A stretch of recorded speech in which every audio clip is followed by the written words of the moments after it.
ఆంధ్రప్రభ ఛానల్కు స్వాగతం. ప్రస్తుతం మనతో పాటు ఎక్స్ హోమ్ మినిస్టర్ అయినటువంటి మైసూరు రెడ్డి గారు ఉన్నారు. నమస్తే సార్.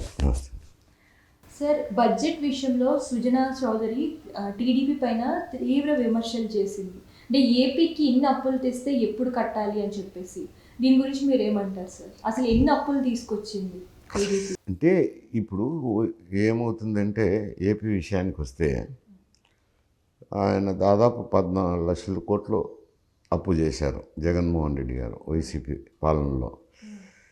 ఈ 14 లక్షల కోట్లకు వడ్డీలు కంతులు దాదాపు 55,000 కోట్లు అవుతున్నాయి. 50,000 కోట్లు తర్వాత జీతభత్యాలు అవి ఒక 60% వస్తాయి.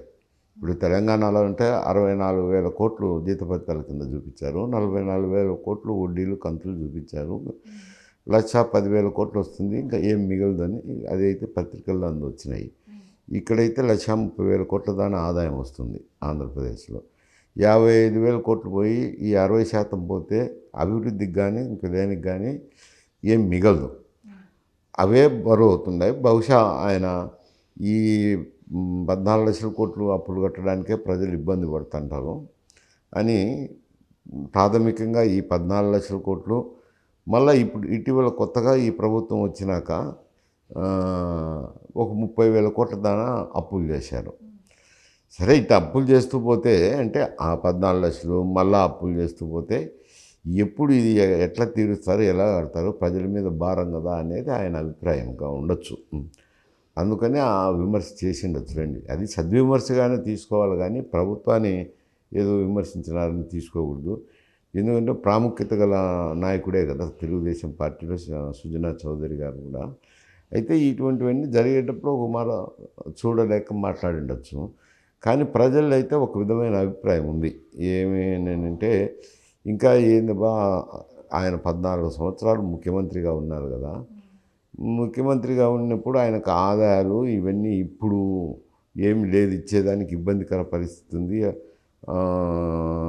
ఆదాయం తగ్గిపోయింది, ఆదాయం పెరగటం లేదు, చాలకొస్తుంది, ఎట్లా చేయాలా, డబ్బులు లేవు అని మొన్న చెప్పారు ఒక స్టేట్మెంట్.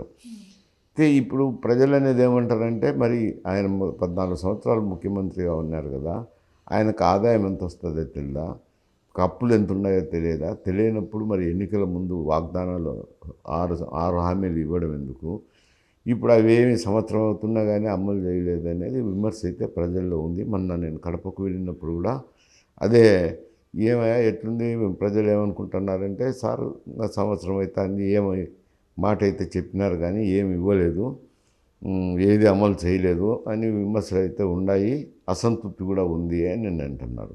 ఇవన్నీ దృష్టిలో పెట్టుకొని ఆయన కూడా విమర్శ చేసిండొచ్చు.